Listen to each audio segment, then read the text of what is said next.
Naam, mtazamaji, upinzani nchini Tanzania sasa umeamua ya kwamba utawala wa Samia Suluhu wa CCM hautapumua kwa amani, huku usiku wa leo tena wakiweza kumuhusisha Paul Makonda katika sakata la Tundu Antipas Lissu.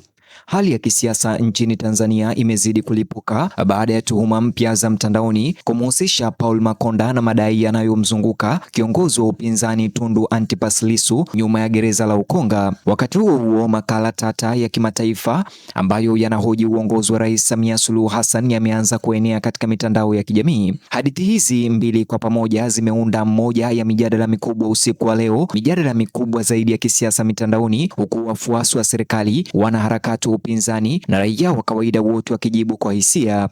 Dhoruba ya kisiasa imeanza baada ya mtandao wa kijamii usiku wa leo kuibuka tena kufuatia kauli ya zamani iliyotolewa na ofisa wa Chadema Hilda Newton mnamo mwaka 2024. Katika taarifa hiyo ya zamani, Hilda Newton ambaye ni kada wa Chadema alirejelea tuhuma zinazohusishwa na madai ya Tundu Lissu mwenyewe kwamba Makonda anadaiwa kuhusishwa na makundi maalum, akisema makundi ya utekaji nyara wakati wa utawala wa Magufuli. Sasa mwaka huu 2026, msemaji mwingine ambaye pia ni mwanaharakati wa upinzani katika mitandao ya kijamii ya X ama Twitter, mtumiaji huyo anayejiita kama Think Different aliweza kuingia katika mtandao wa kijamii akijibu chapisho hilo la zamani la Hilda Newton na kulifufua, akidai kuwa Makonda alikuwa akiishi kwa shinikizo kwa muda mrefu kwa sababu ya kile kilichotokea kwa Tundu Lissu huko Dodoma miaka iliyopita. Taarifa hiyo iliyosambaa mtandaoni ilienda mbali zaidi na kupendekeza kuwa baadhi ya watu walio karibu na madaraka sasa wanajaribu kujiweka mbali na Makonda kwa sababu wanahofia madhara ya kisiasa yajayo. Mwandishi huyo na mwanaharakati huyo wa Chadema pamoja na Hilda Newton hata waliendelea kudai kwamba kulikuwa na wasiwasi kuhusu uchunguzi wa ufichuzi wa kisiasa hatimaye kufikia watu waliounganishwa na kesi ya zamani. Hata hivyo, ni muhimu kutamka wazi kuwa hizo ni tuhuma zinazosambaa mitandaoni na hakuna mahakama iliyomkuta na hatia Makonda kuhusu jaribio la mauaji dhidi ya Tundu Lissu au jaribio la utekaji nyara wowote, na hii inabaki kuwa maneno yasiyo na udhibitisho ambayo yanasambazwa na upinzani ndani ya Chadema. Hata hivyo, nikirejelea katika chapisho hilo ambalo Hilda Newton aliweza kulishare leo au kulisambaza baada ya kuweza kufufuliwa na mwanaharakati mwingine pia wa Chadema, Hilda Newton mnamo mwaka 2024 alitoa tuhuma za kutisha akisema kwa mujibu wa Tundu Antipas Lissu mwenyewe ni kwamba Makonda ndiye aliyekuwa kiongozi wa kikundi cha utekaji cha Task Force enzi za utawala wa Magufuli. Haya si matamshi yangu, ni matamshi kama unavyotazama kwenye screen yako yaliyoandikwa na Hilda Newton mnamo mwaka 2024 na leo yakaweza kufufuliwa na mwanaharakati mwingine wa upinzani anayejiita kwa jina la siri Think Different ama Life of Mshaba. Mtazamaji, hayo ndio maneno aliyoyaandika Think Different katika mtandao wa kijamii wa Twitter, na hiyo ni screenshot kwenye screen yako ambayo unatazama ujumbe mzima aliyoweza kuuandika. Lakini licha ya kanusho hilo, mjadala ulilipuka mara moja mtandaoni. Kwa nini?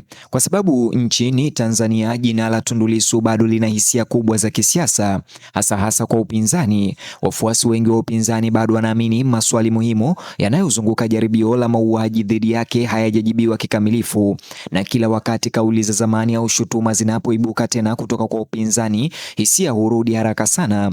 Kwa baadhi ya watu, Tundu Lissu anawakilisha uhai, upinzani na kujitolea kisiasa. Kwa wengine, urejeleaji wa mara kwa mara wa madai ya mauaji umekuwa wa kuchosha kisiasa na kugawanya umma. Na usiku wa leo mivutano hiyo ilirejea tena kwa nguvu kamili. Kilichowashtua zaidi wa Tanzania wengi mtandaoni ni lugha ya uchokozi iliyotumiwa kwenye chapisho la mtandaoni kujibu kauli ya zamani ya Hilda Newton. Mwandishi huyo wa upinzani na mwanaharakati anayejiita Life of Mshaba ama Think Different alidai kuwa Makonda anadaiwa kuelewa kuwa matokeo fulani ya kisiasa ya huko nyuma huenda yakamrudia tena.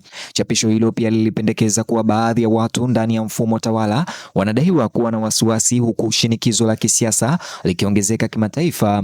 Hapo ndipo taswira ya pili ilipoingia kwenye mjadala na kufanya hali kuwa kubwa zaidi. Tukiachana na swala hilo la Tundu Lissu na Paul Makonda na wanaharakati wa Chadema, picha ya pili inaonyesha kichwa cha habari kutoka katika chapisho la kimataifa kikiuliza swali lenye utata kuhusu uongozi wa Rais Samia Suluhu Hassan, na hili limekuja kama pigo kubwa leo kwa utawala.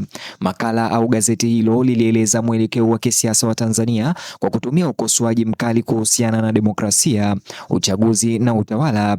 Kichwa cha habari pekee kiligawanya Watanzania mtandaoni. Wafuasi wa upinzani walisherehekea makala hiyo na kudai inathibitisha kuwa dunia sasa inazingatia kwa karibu mazingira ya kisiasa ya Tanzania. Hata hivyo, makala hayo ni kama unavyotazama kwenye skrini yako, yaliyoandikwa hivi: Is Samia Suluhu Hassan Africa's most disappointing president? Je, Samia Suluhu ndiye rais mmoja pekee Afrika nzima ambaye amewachosha na kuwavunja matumaini wananchi wake? Hilo ni swali ambalo liliandikwa katika kichwa cha habari cha taarifa hizo na sasa limezua gumzo kubwa.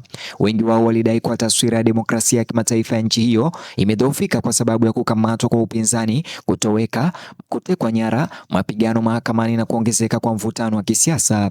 Lakini wafuasi wa serikali walijibu kwa hasira. Walishutumu vyombo vya habari vya kigeni kwa kuwalenga isivyo haki viongozi wa Afrika, huku wakipuuza maendeleo ya kiuchumi ya nchi.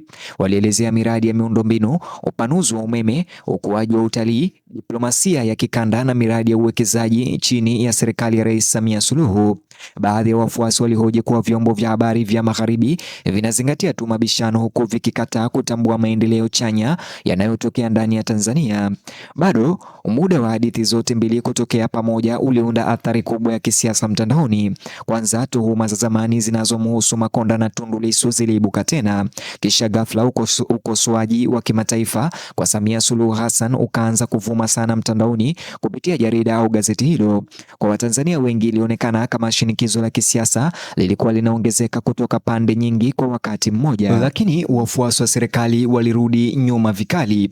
Walisema kuwa vyombo vya habari vya kigeni mara nyingi vinatia chumvi masuala ya kisiasa ya Afrika, huku wakipuuza maendeleo yaliyopatikana ndani ya nchi. Walizungumzia miradi ya miundombinu, ukuaji wa uchumi, uwekezaji wa nishati, kufufua utalii na diplomasia ya kikanda chini ya utawala wa Samia Suluhu. Walisema wakosoaji wanazingatia tu mchezo wa kuigiza wa kisiasa, huku wakipuuza maendeleo mashinani. Bado jambo moja limekuwa wazi sana usiku wa leo: mazungumzo kuhusu Tundu Lissu, madai ya ukandamizaji wa kisiasa na taswira ya kimataifa ya Tanzania inakuwa tena kwa kasi sana, na watu wengi sasa wanaona kitu cha kuvutia. Takriban kila utata wa kisiasa nchini Tanzania leo kwa namna fulani unarudi kwenye majina yale yale tena na tena: Tundu Lissu, Chadema, enzi ya Magufuli, vyombo vya usalama vya dola, kupotea, kukamatwa kwa kisiasa na sasa ukosoaji wa kimataifa. Haya ni mambo ambayo tunayasikia kila siku katika siasa za Tanzania. Hata miaka kadhaa baadaye, nchi bado inaonekana kutoweza kuepuka kabisa milumbano na mivutano kama hii ya kisiasa. Ndio maana kuibuka upya kwa chapisho la zamani la Hilda Newton kukawa jambo kuu la mazungumzo usiku wa leo, kwa sababu kwa wafuasi wa upinzani haikuwa tu tweet nyingine. Kwao iliwakilisha maswali ya kisiasa ambayo hayajakamilika kutoka zamani za Tanzania. Hata hivyo, wakati huo huo, wakosoaji wa upinzani waliwashutumu wafuasi wa Chadema kwa kujaribu kutumia uchungu wa kisiasa wa zamani kwa manufaa ya sasa ya kisiasa. Wengine walisema kuwa kuchakata madai ya mauaji kila mara, madai ya utekaji nyara kila mara bila ushahidi mpya wa kisheria huongeza tu mgawanyiko na hofu nchini. Lakini wengine walijibu kwa kusema sababu ya mada kukataa kutoweka ni kwa sababu Watanzania wengi bado wanaamini maswali muhimu hayajajibiwa kikamilifu. Na mara baada ya mjadala huo kuanza, mitandao ya kijamii ililipuka kabisa. Baadhi ya watumiaji hata walianza kulinganisha hali ya sasa ya kisiasa ya Tanzania na nyakati za awali katika historia ya Afrika Mashariki, ambapo shinikizo la upinzani hatimaye liliongezeka baada ya ukosoaji wa kimataifa kuongezeka. Wengine walionya kuwa nchi inazidi kuwa na mgawanyiko wa kisiasa, wananchi sasa wakilazimika kuchagua upande kwa hisia badala ya kujadili masuala kwa utulivu na kwa uwazi.